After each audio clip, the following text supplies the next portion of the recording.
It's week 4 already. So, yes, do you remember what you learned last week? You can ask me anything. Happy to answer. Yeah? Someone said using Python libraries to do basic image manipulation. Yes. Using Google Colab. Yes. Is that all you learned? Have you forgotten about your image representation? Can I write not specified in literature review table processing part because the article did not mention it? If the article did not mention certain information, yes, you can make a remark and say that's not specified.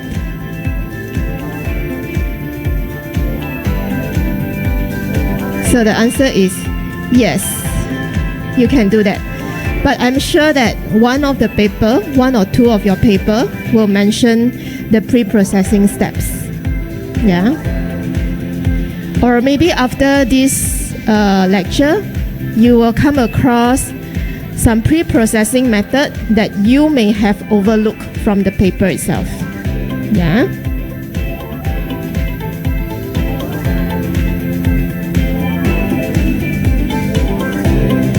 I'm cooked.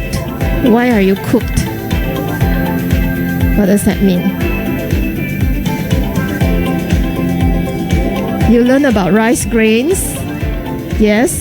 We talk about one data set which is on rice grains. And you're supposed to create an image classification model to classify the rice grain. Is it okay if my report is only 10 pages in total? Also, can I add diagram for the proposed model? Yes, that would be fine if your report is only 10 pages in total. Make sure that you have all of the elements in your report. Can I add diagram for the proposed model? Yes, you can add diagram for the proposed model. And you are going to explain the proposed model.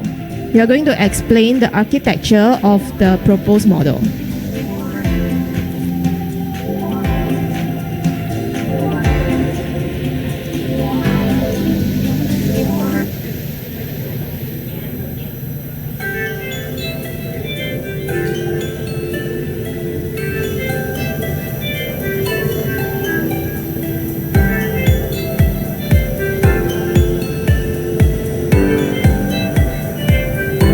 Dinner? Have you had your dinner?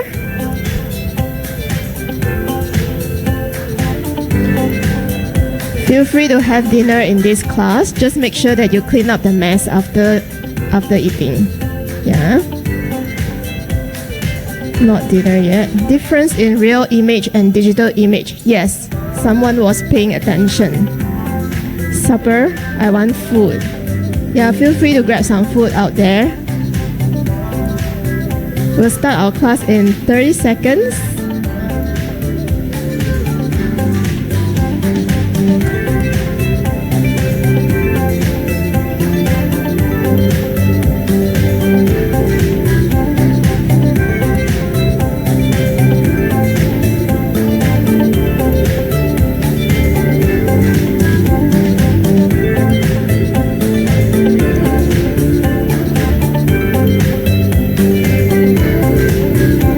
Nobody remember what you learned last week. You learned about image representation. You learned about pixels. You learned about what those numbers in the pixel represent. And that is called image representation. Yeah?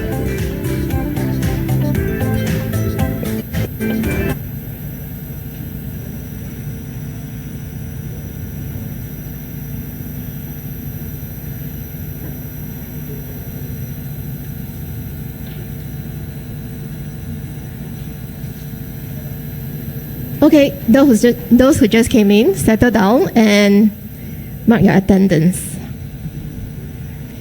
And we shall start our class today. Yeah? So, yes, some of you mentioned that you studied about the differences in real image and digital image. But last week, what did we really cover? everything that we covered last week falls into a topic called image representation. We were studying about the numbers that represent a particular image of what a computer sees.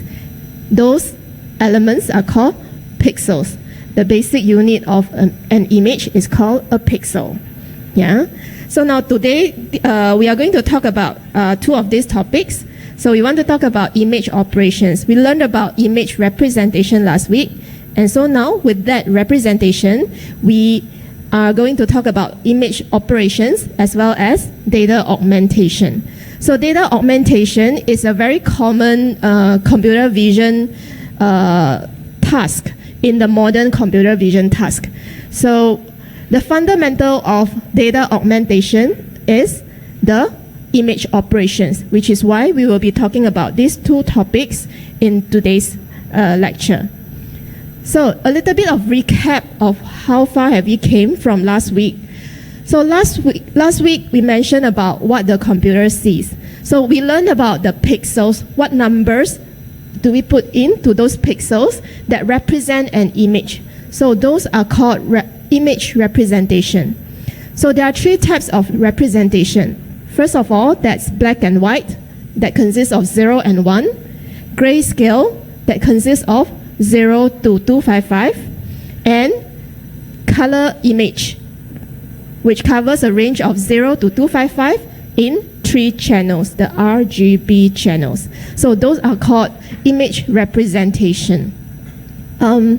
So the reason why we were covering and studying about image representation, that's because that is the first step of image classification, where we need some mathematical workaround whenever we want to initiate a task called image classification. That is a core computer vision task for today's application. So what is image classification? Image classification is a task that we want to teach or enable this machine to do whenever we have an input image given to this system, and we want this system to provide us a suggestion of a set of what it is among a set of expected output, which we have already trained this machine to recognize. So that is image classification. So now that's where we stopped last week, where we talked about representation. But this week we just want to add on our knowledge a little bit on the challenges with this image representation. So now imagine human eyes can recognize or perceive things as these things or object turns around, or whenever we have a different viewpoint, we will still recognize that thing as the similar object.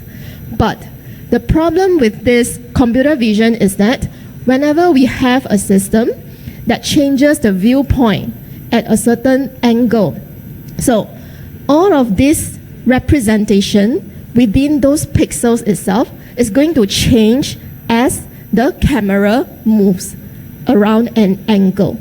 So for every single angle that the camera moves, all these numbers is going to change, and the represent of that object in the computer eyes is going to change as well. So now the question is, how do we address this? So now the fundamental the principles of acknowledging or managing these challenges are the image operations. So the image operations cover a few sections called cropping, resizing, translation, rotation, as well as histogram. And data augmentation is a way of creating multiple images with different angles as a representation to this computer system of what this computer sees based on one single image that we have provided to them. The fundamental of data augmentation is image operations.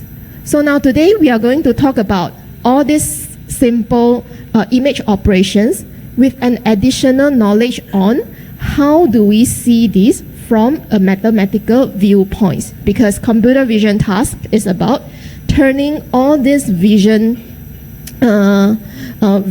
knowledge into mathematical operations. So we are going to start with image operations. So what is image operations? What are we exactly talking about when we mention image operation? So it is a set of techniques that can be used to manipulate this image data, whether we are enhancing it or we are just extracting information from these images. So some of the common techniques include cropping, resizing, translation, rotation, as well as histogram. So what are all these image operations used for? So for example, cropping can be used to extract important information from a particular image. Say we have a large image that consists of a few objects within that image, and we will use cropping operation to extract the object that we need for study or for further processing. That is cropping. So there are also other operations such as resizing, translation, as well as rotation that is used to prepare an image for further processing. For example, we will be using resizing, translation, and rotation to give additional dimension of this object so that this computer system can recognize them as a different representation of variation in terms of angles. Yeah. So histogram equalization is slightly different from the rest of the operation. So histogram equalization is a technique, an image operation technique used to improve the appearance or the contrast of color of an image. So that is histogram equalization. A quick introduction, and right now we are going into the technical part of the first image operation, which is cropping. So we all know what is cropping. Cropping means cutting a piece out of an entire image. So it removes a certain portion of an image. So in computer vision task, when it comes to cropping, technically speaking, what we are trying to do is whenever we need to focus on a specific region of an image, or we want to remove any unwanted elements from a particular image. Sometimes it also helps us to resize an image so that we have a smaller image. So what happens in the cropping process? So in the cropping process, whenever we are handling this digital image, it takes 3 steps. So first of all, what we need to do is we have to compose the grid of the vertical as well as the horizontal pixels. The vertical and the horizontal pixels.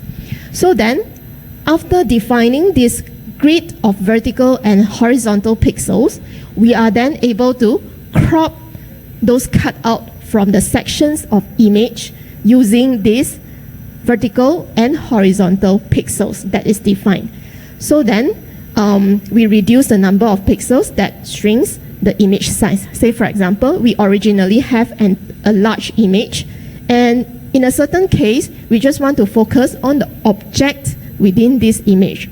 So what we can do here is to define the grid of vertical and horizontal pixel of the object that we want to focus on, and then to crop them out from this image.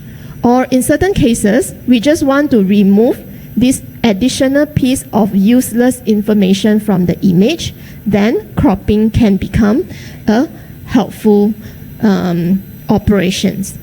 So if you have tried the lab last week, you will come across this cropping section. Whenever we are trying to crop an image using Python, it is simply a matter of slicing the NumPy array that represents that image itself. So what does that mean? So I'm sure that you have already tried that. So what are we trying to do here is that there are 3 steps in order to crop a particular part from an image. So now the first thing that we need to define is the starting point. So the starting point always refers to the top left corner of a region which we are trying to crop or trying to cut out. Then we have to define the width in terms of W, so that will define how many pixels from the x-axis which we want to crop it out. So first we define the x and y coordinates of a starting point of where we want to crop. Then we define the width in terms of the number of pixels of x which we need. So then the h will then represent the distance of y-axis from the original point, which is the top left corner of the region. Yeah? So we will always have to start with 0 and 0. For example, 0 and 0 as a starting point of a particular part where we need to crop, and then we define the width which is represented by the x values, which increases towards the right. How far do we want to crop this region from the starting point? And the height, which increases as we go downwards. How many pixels do we want downwards from the original point? So that is the mathematical basis of a cropping operations using NumPy array. Okay, so whenever from last week's lab, we have seen that whenever we import one image into our system, it turns everything into a NumPy array. So then how do we work on this NumPy array to do certain tasks? And that is the focus of today's lecture. So what we just covered is cropping, where we need to define three elements. First, the starting point, which is the top left corner of a region, the width as well as the height, in order to crop a certain part out of an image. So the next image operation that we want to talk about is resizing or scaling. So resizing is a very simple operation. Whenever we always use a drag function to enlarge an image, or drag smaller to reduce the size of an image. So there are two ways of resizing: reducing the size or scaling up the size. So now the functions of scaling or resizing is very straightforward, but what it takes here are two important things to keep in mind, where whenever we are dealing with resizing, there are two elements to keep in mind. First is the aspect ratio, and the second is interpolation. So we are going to start to talk about this aspect ratio.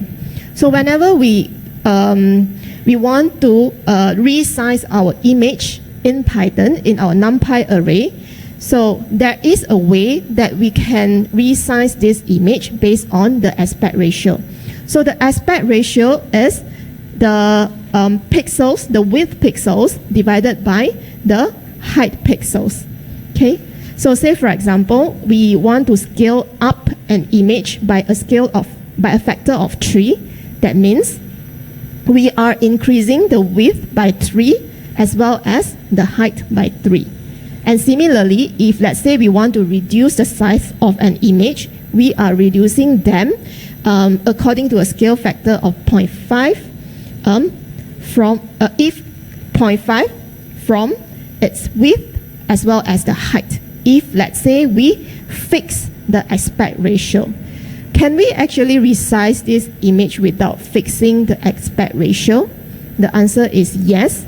There is another workaround in the Python command that is on aspect ratio. Okay. So another element which is important from a computing perspective in terms of resizing is interpolation. So what is interpolation? Interpolation is the process of constructing new data points whenever we try to resize these images. So it is very straightforward when it comes to reducing the size of image, because this interpolation simply means we are taking certain pixels out from this image. We are not squeezing the size of this pixel, but we are simply removing certain pixels from a particular image. But how does this computer system know which pixel to remove?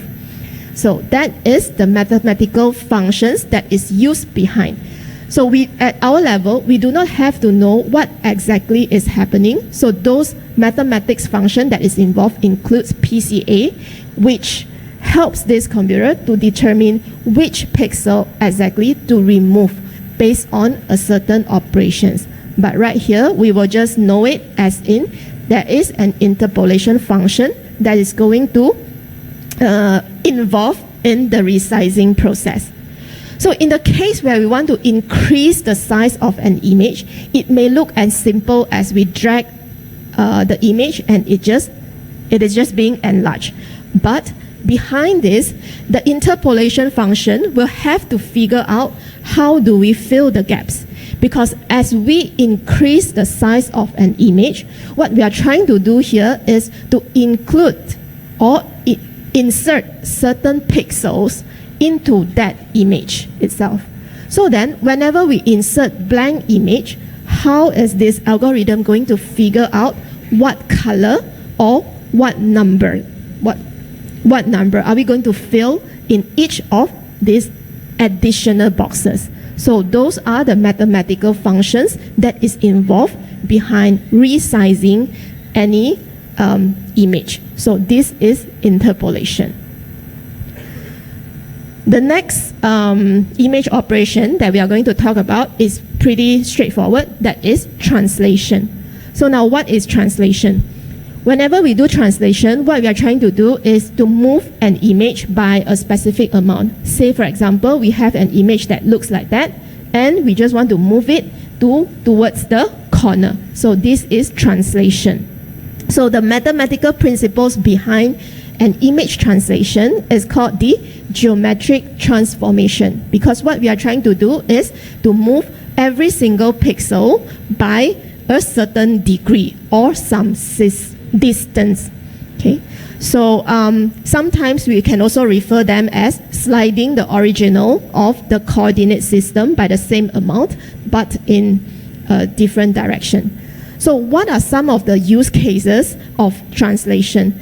So sometimes we have a set of image data and we are just trying to center an image.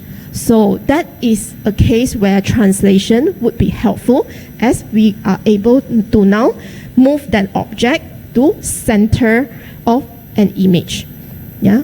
So there are also cases where we want to move an image to a specific location of a screen, and we can also use these translation operations to create animations. So likewise, it will be also important whenever we are trying to deal with a series of image frame which make up a videos. Yeah, so that is on translation. The next image operation is rotation. So rotation can be as simple as turning the image around, but again, the mathematical function behind this rotation is called the transformation matrix that represents the geometrical transformation of every single image. So the steps that is involved in rotation, there are 3 steps. So first of all, we need, similar to how we are going to crop an image, we need a starting point. So right now, whenever we deal with this rotation, we have to define an anchor point. So after defining this anchor point, the next thing to define is the angle which we want to rotate this image. So then, what it takes here is, after rotating it, we are moving the pixels around, and where we will need to figure out a mathematical functions that helps us to interpolate the pixel values as we move this pixel from one pixel to another pixel. Yeah. So some of the common use cases of rotation include straightening an image whenever we have a rotated ones. So to correct the orientation of a particular image, or even to create animations. So that is on rotation. So if you have looked at last week's lab, and if you have happened to try it out, you will come across a relatively longer piece of code when it comes to rotation, if we were to do it using NumPy array in Python, right? So first of all, what we need is a rotation angle. So how do we write this rotation angle of a new pixels? So now say every pixels is always represented by x coordinates as well as y coordinates. So now the equations for the new coordinates is described by x prime. So what is this x prime and y prime? So in terms of rotation, a new x prime and y prime is defined by this equation where we are taking the original x cos to the cos of the rotation angle minus the y times sine of the rotation angle. And the y prime is defined by x sine angle plus the y cos theta, which is the rotation angle. So then how do we represent this in the NumPy array of Python is we are representing them using a rotational matrix. Yeah.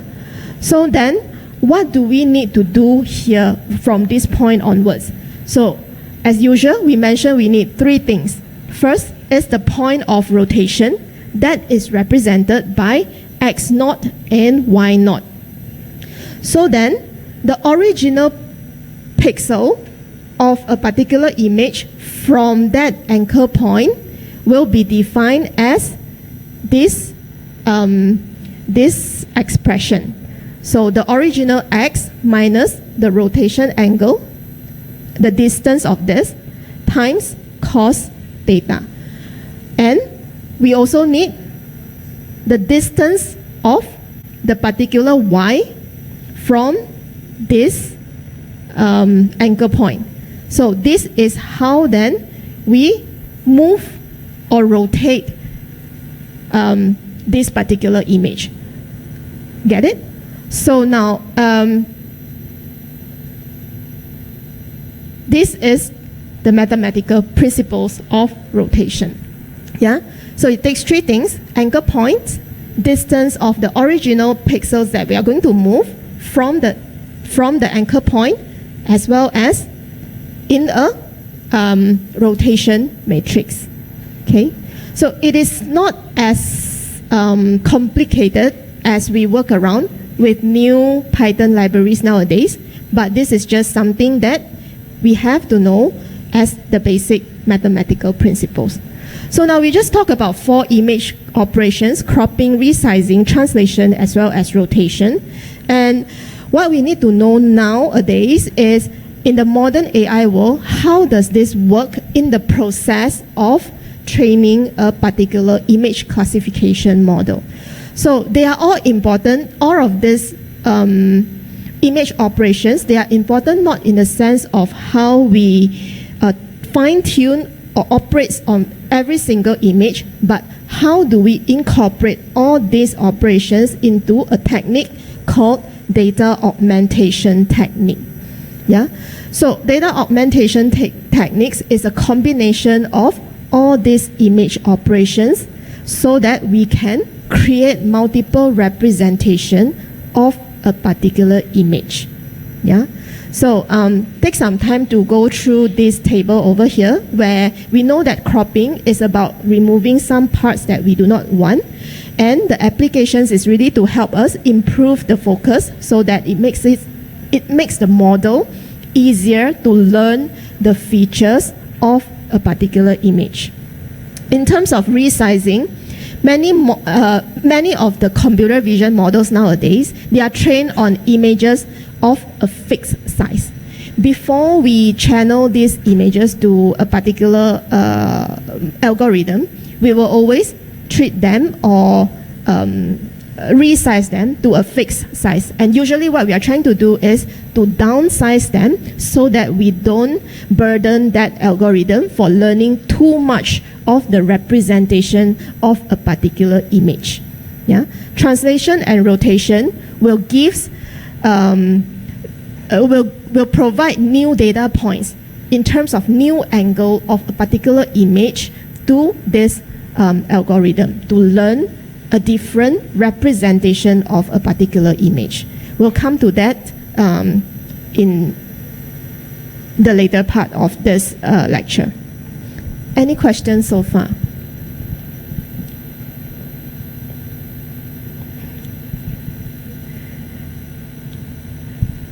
Okay, so now say we have an image of a landscape photo and we are trying to focus on a specific mountain in the center.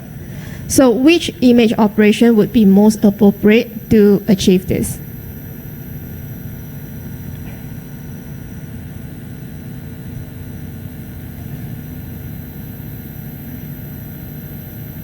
Yes, that's cropping.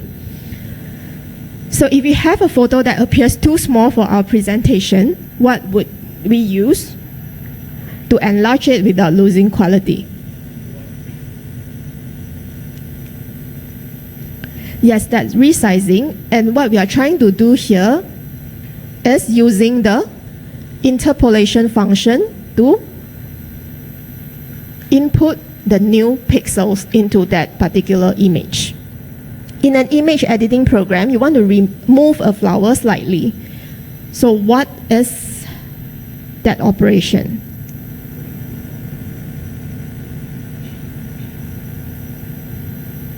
Yes, that's translation. So if we have an image that's tilted, so how do you straighten it? Yes, that's rotation. So now we just covered 4 of the basic image operations, and we are coming to the 5th image operations, which is related to color. So the 4 image operations that we covered earlier involves the coordinates, the orientation of a particular image. So then, what are some of the image operations? How do we change, turn this color adjusting into a mathematical function? So histogram is one of the way to understand this image in terms of pixel. So now, what is this histogram about? So you can think about this histogram as a graph or plot that gives us an overall idea of how much intensity distribution do we have within a certain image. So when we look at the histogram of a particular image, what we see on the x-axis is the values that ranges from 0 to 255. So 0 are the dark pixels and 255 are the lighter pixels. So what is on the y-axis? So the y-axis simply tells us the number of pixels that corresponds to a particular brightness or darkness. Yeah. So this will represent the overall idea about the intensity distribution of a particular image. So by taking a look at this kind of histogram, what we are giving this computer is a sense of contrast, brightness, as well as the intensity distribution of a color within a digital image. So almost all of the image processing software or tools today provide these histogram features if you are doing some editing work, image editing work.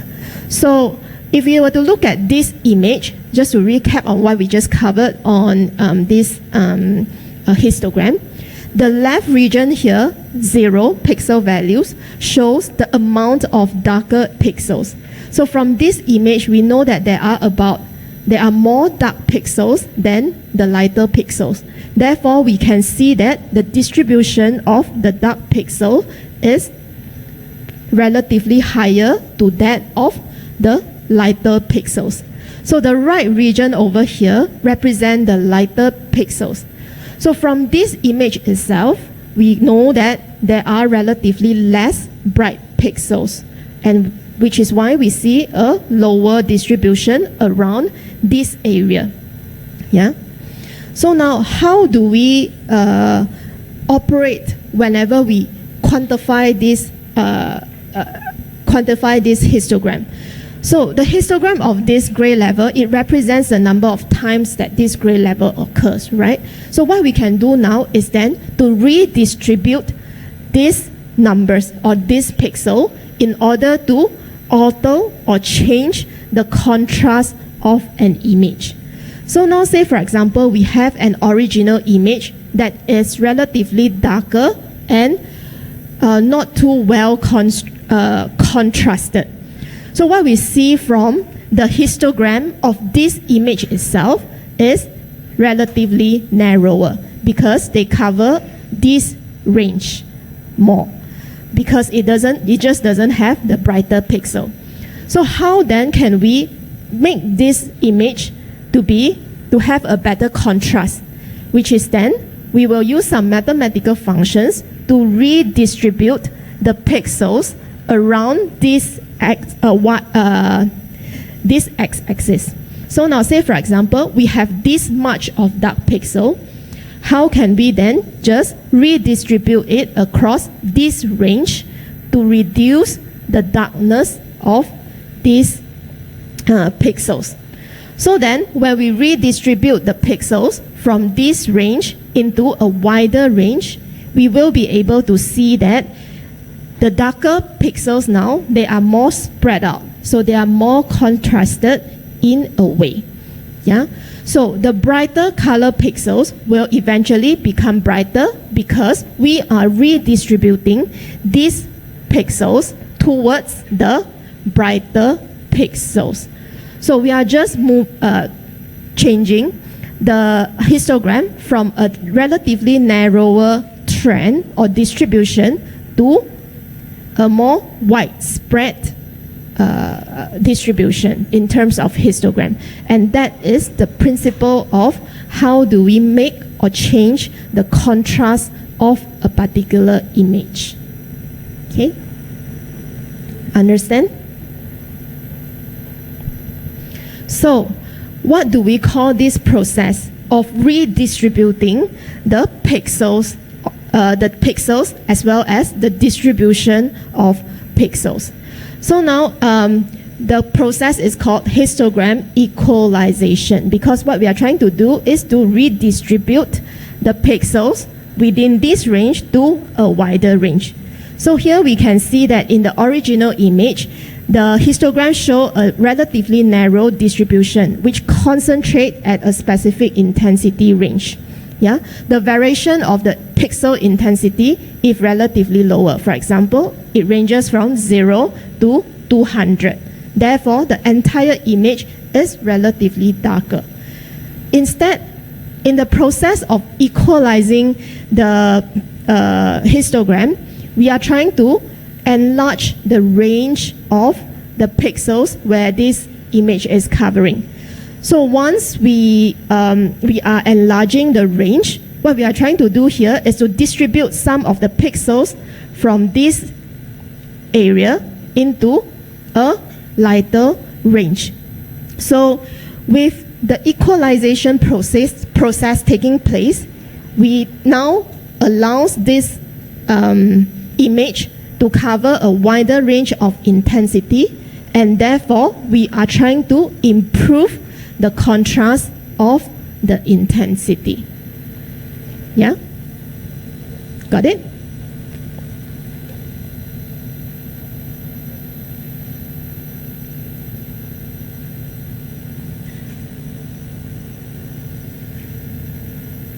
Question.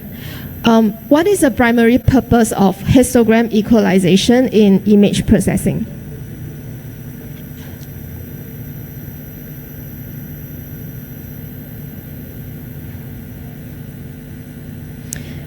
It is about adjusting the brightness as well as the contrast of the image. What are the drawbacks whenever we apply this histogram equalization too aggressively?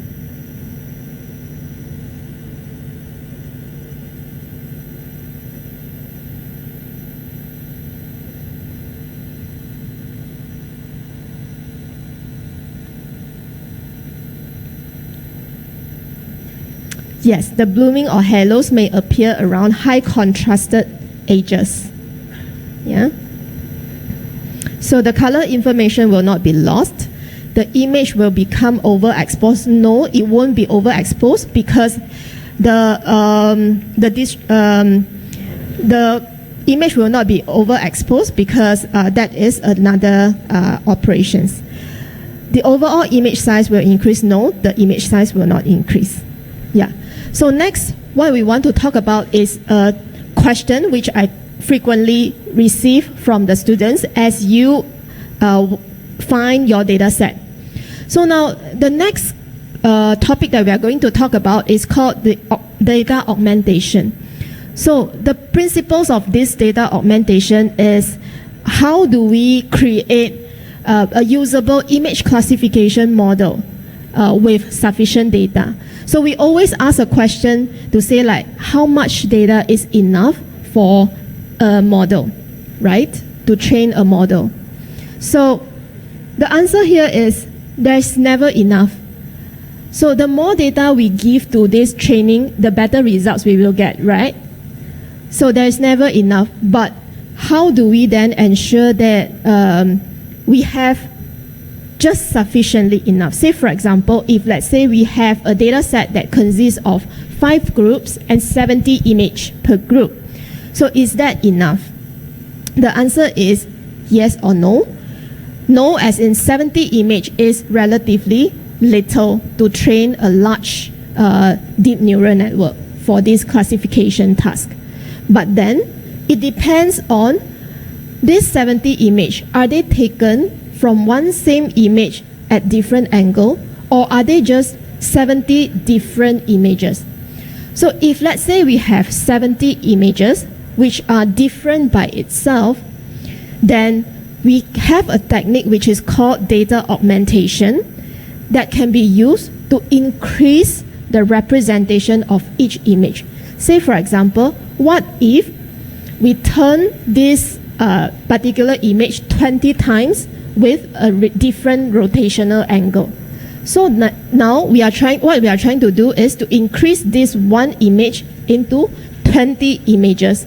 And as we apply the same operation across the 70 images, we are just trying to increase the number of images for us to train our model. Yeah.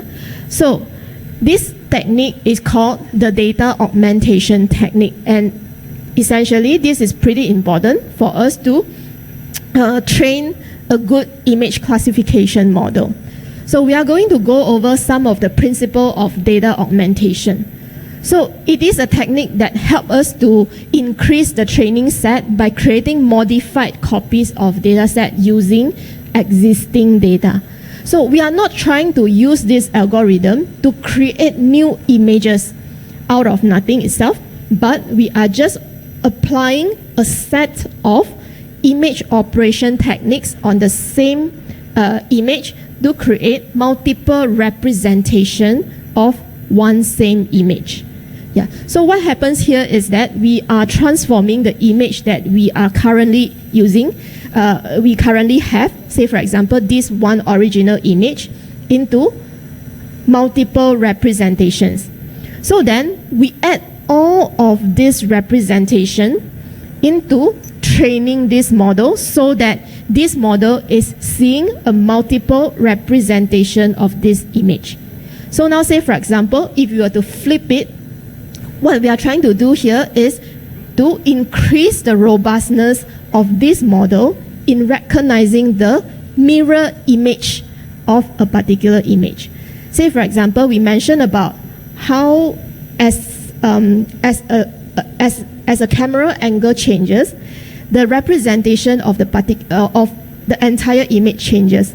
So then, by applying this data augmentation technique, we will create intentionally all these different pixel representation of a particular image, and in the process of training a classification model. And therefore now, instead of recognizing this monkey as a monkey itself, when this camera or system see a monkey in a different angle, it will also recognize it as as a monkey because we know that this image will be labeled as monkey. We are just trying to tell this system that, okay, if you see this, it is also a monkey. Whenever you see this image, it is also a monkey. Yeah, so that is augmentation. So now I mentioned that this data augmentation is very different from synthetic data. Why? Because this augmented data, they are derived from our original data by just applying the combinations of different image operations that we discussed earlier over the same image. We are not asking this algorithm to create another representation of monkey. We are not trying to ask this computer to create a black color monkey or whatsoever, but we are just creating multiple representation of a particular monkey. So this image augmentation is different from synthetic data. Okay, so synthetic data wise, it is also feasible nowadays, but that takes a more advanced technique called GAN, G-A-N, Generative Adversarial Networks, to generate this synthetic data. So we are not touching on synthetic data in this case, but what's useful for us to train better classification model is data augmentation. So those who mentioned that you couldn't get the pre-processing details from your paper, this could be something that you may have overlooked, a part called data augmentation. Yeah. So in the paper itself, they will usually specify what kind of rotational angle, what kind of shift have they applied in the data augmentation process. Yeah. So when do we use this data augmentation is when we want to try to prevent this model from overfitting because of too little data. Whenever our initial training set is too small, whenever we want to improve our model accuracy, and when we want to try to reduce the operational cost of labeling and cleaning the data set. So what does this mean? If we are trying to use a GAN method, what we need to do is relabel all those images accordingly because we are creating a different image from the original image. But if we just augment the image based on the original ones, we are just rotating or changing the angle itself, and therefore a monkey will still refer to as a monkey. Yeah, this is what it meant. So data augmentation is very helpful in image classification as well as in object detection task. So what is really helpful for image classification is sometimes in certain tasks, what's really helpful will be cropping. So say for example, we want to make multiple crops of a particular image to create multiple representation. Say for example, if let's say this system sees a part of a monkey, it would also recognize this as a monkey. So that is for image classification. Well, of course, other functions such as rotation as well as translation will also be very helpful for image classification in this case. Yeah, but translation and rotation is very, very helpful when it comes to object detection, especially when we need to detect object in a moving image, moving frames. So this translation and rotation will help us to create a representation of a moving object, and therefore it allows this machine or this algorithm to learn the representation of a particular item through as it moves through a certain dimension or angles of translation and rotation. Yeah, that is on data augmentation. So you can also see that translation and rotation will be quite helpful for the machine to learn the representation, especially when it comes to object tracking. Why? Because as we want to track object using our camera, we are often operating on a moving camera. So by applying this translation and rotation of a still image, it creates different angle, different orientation of a particular object to train this object tracking algorithm better, as in to locate its bounding box better. Yeah? So that is on data augmentation. So before we end the class, just a few questions on data augmentation. So what is the main benefit of applying data augmentation to image data sets?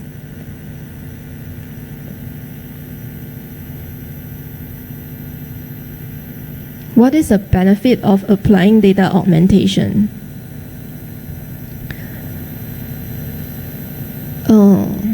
Okay.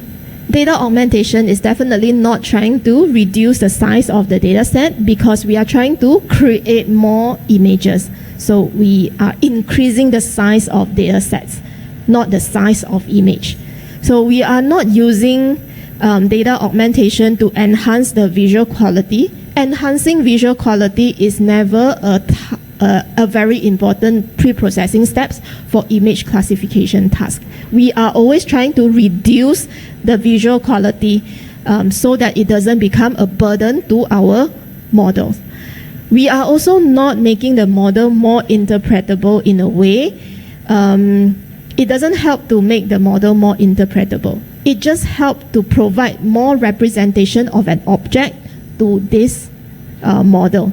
So what we are trying to do here in applying data augmentation is to improve the model accuracy of unseen variations. Because what we are trying to create here is the unseen variations of a particular object represented by the image that we have. Okay? So when training a model for object detection, why might you use a random horizontal flipping during data augmentation? So why do we sometimes apply flipping in pre-processing steps?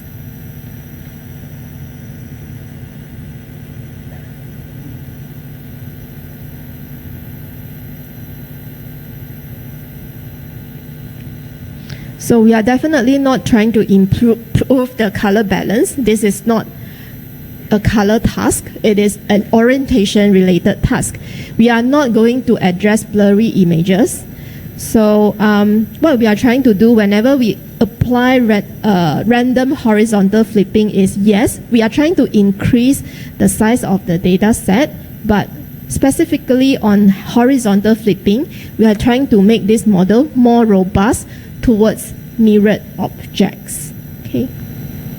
So now, as a summary of today's lecture, what we just covered is a set of image operations and how do we apply these image operations in today's modern computer vision applications, which we call augmentation. And taken together, all of these concepts is important to address the main challenge in the very early stage of image classification, which is how do we address the viewpoint variation of the representation of a particular object. Yeah? So, is there any questions? Thank you for staying with me. Those who are having a practical class, can your laptop last 1 hour? No. Then we have to go to the lab in this case. Yeah? So we shall dismiss, and next week we will talk about the fundamental basics of image classification. So we will be talking about the machine learning models